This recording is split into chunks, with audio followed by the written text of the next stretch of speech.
बुढ़ापा आता है, बीमारी आती है, जवान आदमी बीमारी का शिकार होता है तो कहता है या अल्लाह एक दफा सही कर दे, मैं सारी पढ़ा करूंगा, एक दफा ठीक कर दे, मैं मस्जिद में रहूंगा, मैं अगले साल इत्काफ भी करूंगा, मैं सारी तरावियां पढ़ूंगा। तो उस वक्त पढ़नी थी जब तुझे मोहलत दी थी, उस वक्त पढ़ना था जब अल्लाह ने तुझे आसानी दी, जिंदगी दी।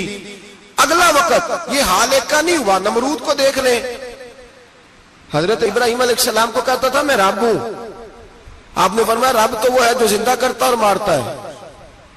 एक मौत का कैदी बुलाया, कहने लगा हाँ भाई कितने दिन रह गए थे फांसी में? कहने लगा जी परसों होनी थी। कहा जा तुझे आजाद किया, लो मैं भी जिंदगी देता हूं। एक बेगुनाह आदमी को पकड़ के कत्ल कर दिया, कहता मैं भी मारता हूं। हजरत इब्राहिम अलैहिस्सलाम कहने लगे तू तो बेवकूफों जैसी दलीलें दे रहा है, चल इस तरह कर, मेरा रब सूरज मशरक से निकालता है, तू अगर रब है तो मगरिब से निकाल के दिखा।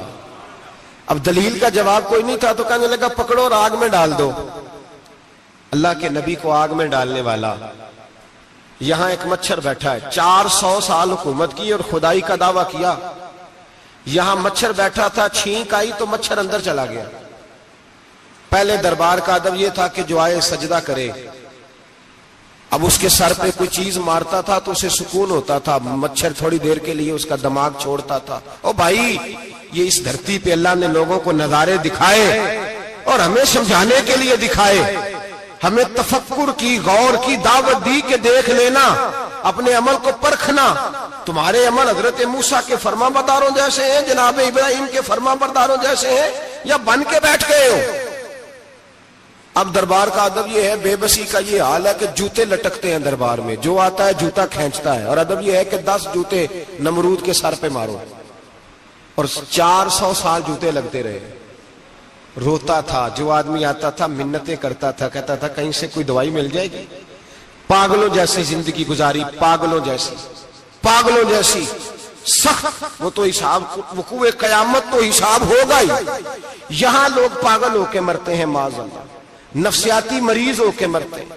यहां आखिरी वक्त इतना सख्त आता है कि दुनिया मौत की दुआएं मांगती है। मेरे भाई, जब इंसान जुल्म करता है तो भूल जाता है कि शायद मुझे पूछेगा कोई नहीं।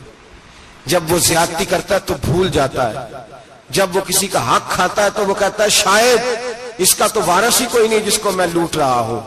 लेकिन जब अल्लाह की पकड़ आती है, हज्जाज बिन यूसुफ जालिम था, उसने अच्छे अच्छे काम भी किए थे। कुरान पाक पर जेरे ज़बरे आराब हज्जाज बिन यूसुफ ने लगवाया। मोहम्मद बिन कासिम को हिंदुस्तान सिंध के इलाके फतह करने भी हज्जाज बिन यूसुफ ने भेजा था।